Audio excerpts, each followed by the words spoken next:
Hey, it's Thursday morning, look. 13 degrees outside, it's warm. It actually is warm, like, it's raining. I've got a tractor foot on a 2-ton digger. Here it is, look. All the way at the back of sight. How in creation am I expected to lump a track all the way from over there?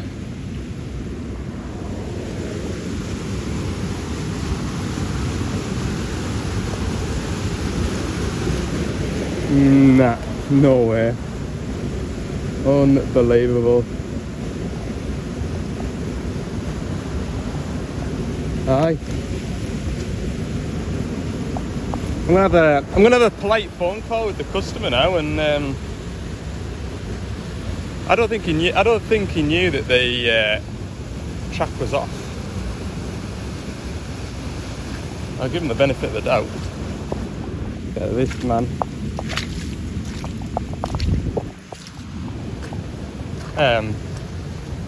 We had a key for this little Wackanoosan. Move it out of the way at least. But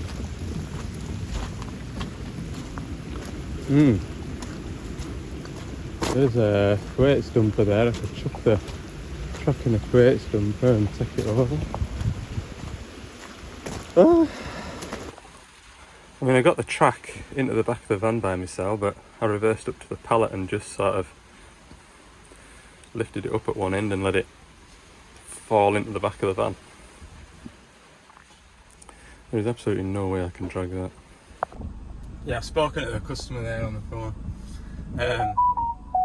He had no idea where the machine was, where it was sat, what sort of a state it was sat in. He's obviously got it on hire to somebody else. He hasn't been doing this job, so he says just see what you can do. Best case scenario, get that track back onto it, and he'll get it. I suppose if I get the track back on it, then I can fetch it close to the van. But this ain't gonna be fun, Mike. It isn't. Nearly stopped raining though, look. Okay, I don't know how much of this you're gonna get to see because I'm gonna get very muddy. It's also raining. I haven't got a camera stand to put you on. And even if I did have a magnetic plumbing head cam, whatever, it wouldn't be on top of my head right now, I can tell you that for free. Oh look, the light works when you lift the boom up. Right, anyway, first job when we're putting tracks on is we need to let the grease out of the tensioner. So we'll try and lift ourselves up. Oh, it doesn't like that. Oh, it's boggy. I'll get this lifted right up anyway. Come on, come on. Get it up out of the mud.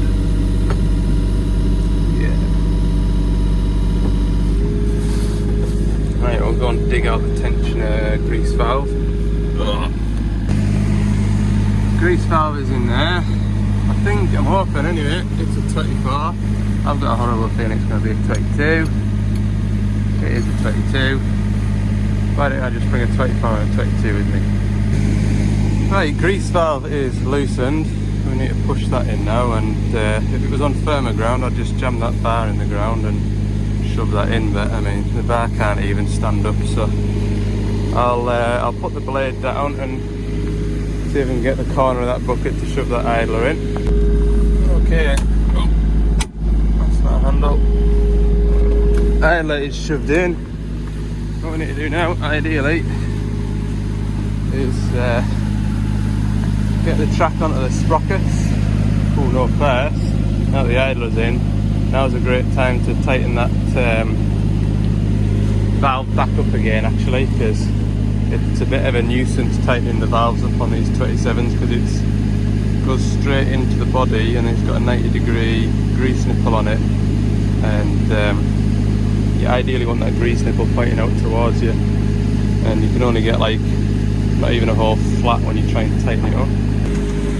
Right, I haven't even needed my big bar yet. I think I've got it somewhere near. I think that sprocket just needs a little nudge, but I've use the machine for the most part, which has been good.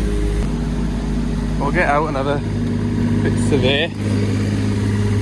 Yeah, we need a nudge on there. Oh no, have I gone too far? Oh yeah. Oh, that's disappointing.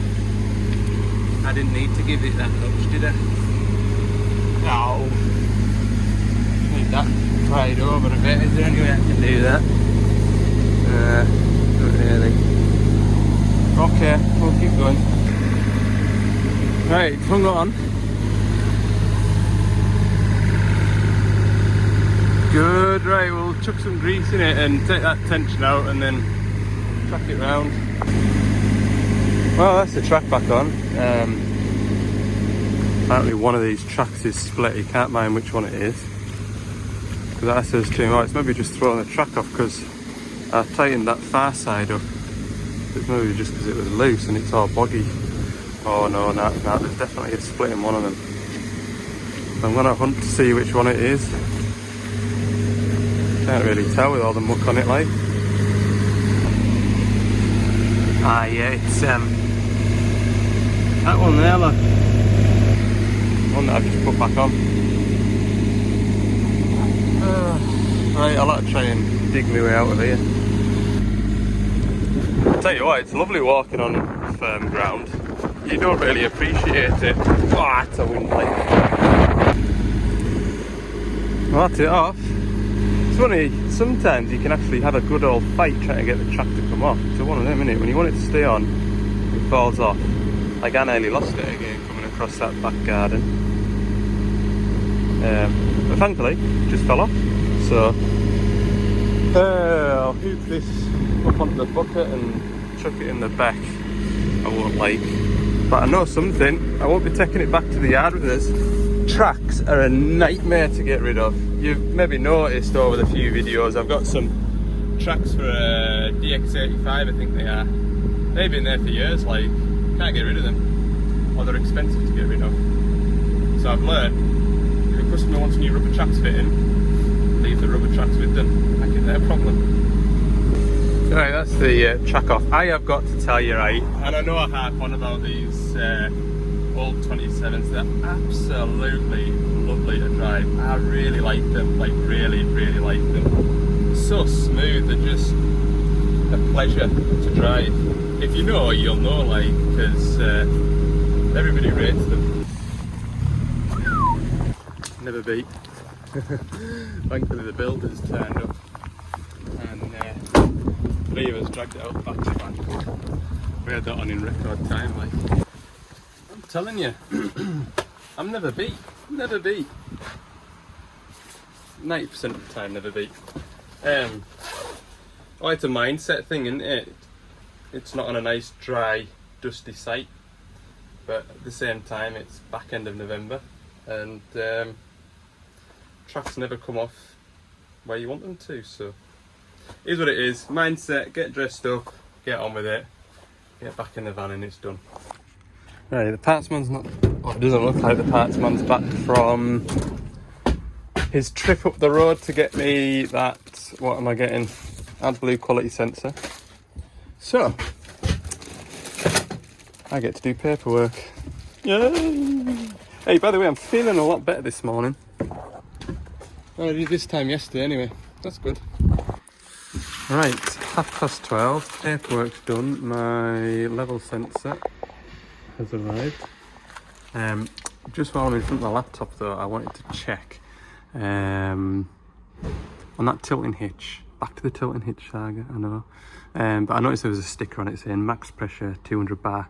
So I pulled up a schematic of a DX27 and if we look over here, that is the relief valve pressure for this part of the valve chest, which does the swing, boom swing, dozer and auxiliary for the rotate lines. And that relief valve pressure is set to 216 bar. So when we go back and fit that tilting hitch, I must remember to put a gauge, like a pressure gauge, into the rotate lines and just make sure that it isn't generating 216 bar, because that could be the reason why it was weeping / leaking in the first place. Either way, we've got new seals in it now, but all we need to do is just set the pressure a fraction lower. It will just be a quarter turn. I'd be happy if it was set at sort of 190, 180 bar, somewhere like that. It shouldn't affect the blade and swing too much at that. So that's all done. Let's go and sit in the van and drive. Right, we're at DX225 LC-7. It's very upset. It's even got a coolant level warning fault. So, story with this is, customer phoned me yesterday. I've got a SCR malfunction, engine management light, stop machine, all the lights going. So we got him into the service menu. I got him to read out what the error codes were, and we've got a load of inducement codes and an Adblue quality error.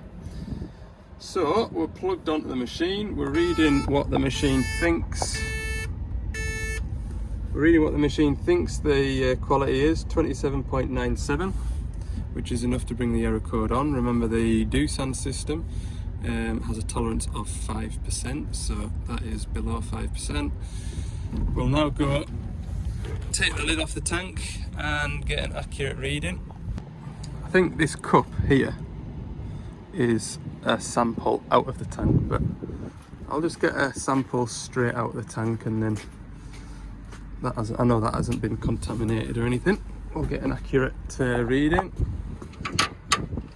Don't really need in there, do I? No, just need to take this cover off. Yeah, low coolant level, that's easy sorted.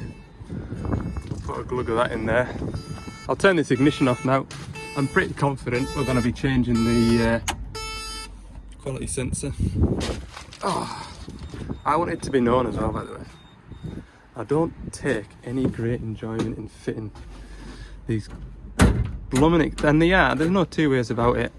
It's expensive, an expensive part, and I don't particularly enjoy it, but at the end of the day, this expensive part is stopping a, what will that be nowadays, second-hand machine, 225, 70, 80 grand, something like that. I don't know. Don't sell them. People often ask me how much is a new 20 tonner, how much is a new 140. I genuinely do not know. I remember about 5 or 6 years ago, a new 140 with a hitch and a bucket, conventional 140, was about 70 grand. But as you know, with everything, prices have just gone up and up and up and up. So anyway, right. Talking, let's rattle that cover off. Okay, we've got the pump feed, we've got the return feed, we've got coolant line, both removed from the header. We're going to use this special tool to hopefully not break it. Oh, this is just, one of you was asking, do I ever use a breaker bar? Yes, I do, but I just find I get away for the most part using this 1/2-inch ratchet. I'm going to just put my hand on the top of there. There we go, look. Not even a quarter turn. I was going to say a quarter turn, but it's not even. Pull this fella out.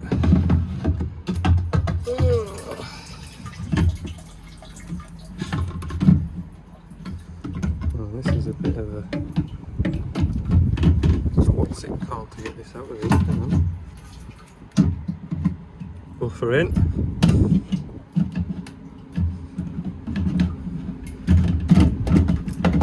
There we go. Got there in the end, Al. There we go. Right, we've got it out. Okay, so what we have here is the sensor. That's the quality sensor. And we've got the level sensor. Then we've got this heavier pipe here. This one is coolant. It goes through, round the bottom of here and back up and out. Then we've got the return line. It returns the Adblue to the bottom of the tank. That's to prevent bubbles. I'll talk about why we don't want bubbles in a minute. And this line here is the suction. So the reason we don't want bubbles is bubbles can affect how this Adblue quality sensor reads. So very early on, the Adblue was returned to the tank at the top, and as it fell back in, it bubbled it all up, got it all bubbly. And there also used to be like a mesh gauze in front of the quality sensor, and the mesh would also create bubbles, and that would also give a poor Adblue quality issue as well. So what we'll do now is, remember, we've checked what the Adblue quality is without the machine running, so we're not sucking or returning any Adblue, we've just had the ignition on. So we know that bubbles isn't the issue. It'd be unusual if the machine was running and it gave Adblue errors, and then you switch the machine off and the Adblue errors disappeared. That'd be when you start looking for aeration of the Adblue. What am I doing next? Testing the Adblue. So, is it in here? Yeah. This is my after treatment drawer. We've got all sorts of after treatment parts. This here is a refractometer, just like a antifreeze refractometer. I don't even think they cost 30 quid. And I've said it before, essential equipment, I think, to anybody these days doing my job. And also, I don't think it's a bad thing for operators to get into the habit of checking the Adblue before they put it into their machines. However, that's the dream world. That, do I check the Adblue before I put it in my car? No, I don't. So let's all be realistic here. Right, stand on here, up we go. We'll get a sample.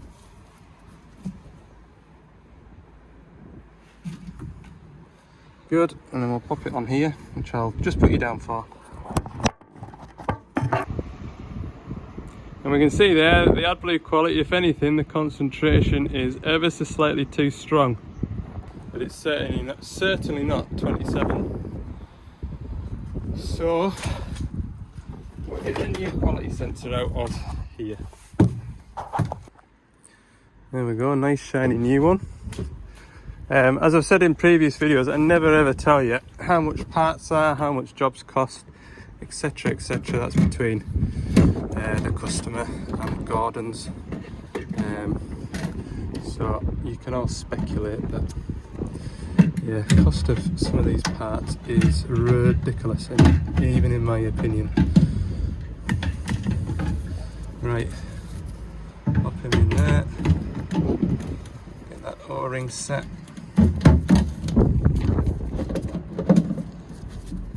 Needs to be somewhere in this position. Come on. Why aren't you going in? That plug there's stopping us.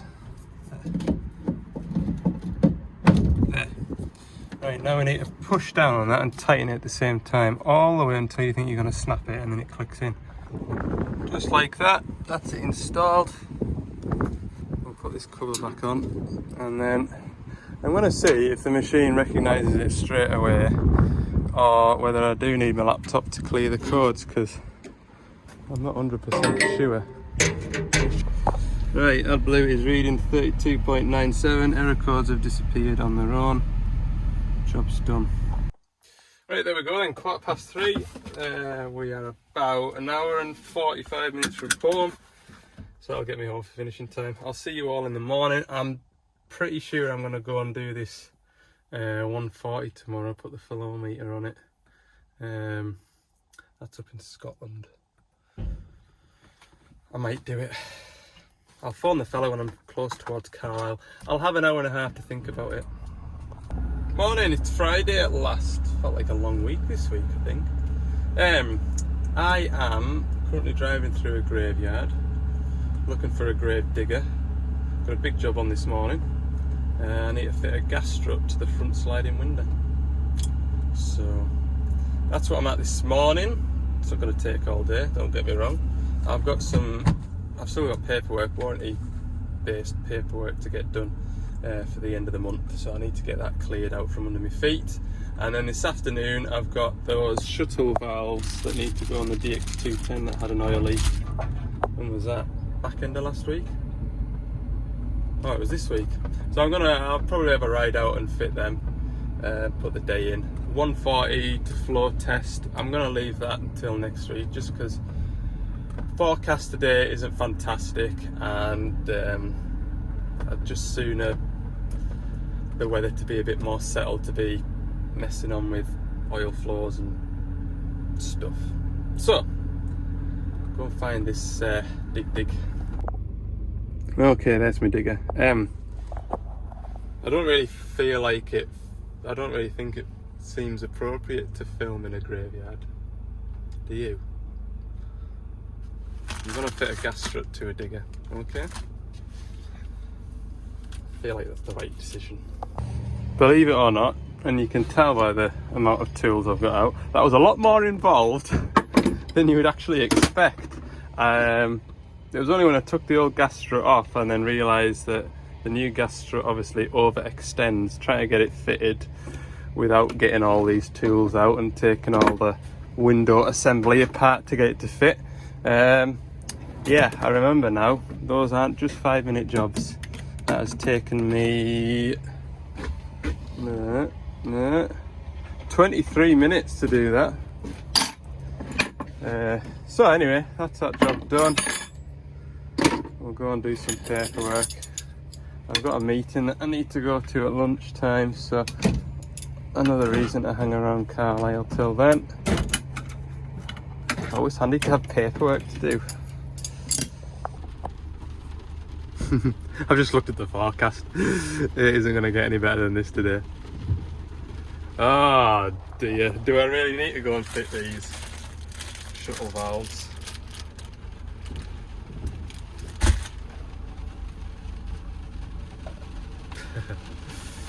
Oh god. Have some lunch. Well, I'm going home. I have been out to a couple of little jobs, and they are little jobs like door catch and what was the other one? Anyway, by the by, it's just been a day of little jobs, and I'll be honest, I can't be bothered picking you up, which is a bit daft, so I do apologise. We'll get back into the swing of things. I'll have a restful weekend, and we'll see you all on Tuesday for the next video.